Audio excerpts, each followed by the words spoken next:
Hey everyone, welcome to another video of Crypto Basics. In this video, I'm going to show you how to get dark mode on your Kraken app on an Android device. Dark mode not only looks cool, but it can reduce eye strain, especially during the late night trading sessions. So let's dive right in. First, make sure you have downloaded the Kraken app on your Android device. If you don't have it, download it from Google Play Store. Once the app is installed, kindly open it.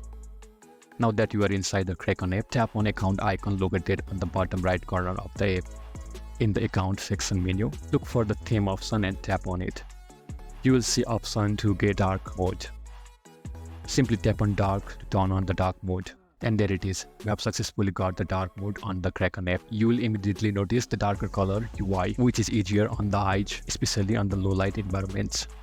And that's it for this video. If you found this video helpful, please give it a thumbs up. And don't forget to subscribe to Crypto Basics for more useful videos like this. Thanks for watching, and I will see you in the next one.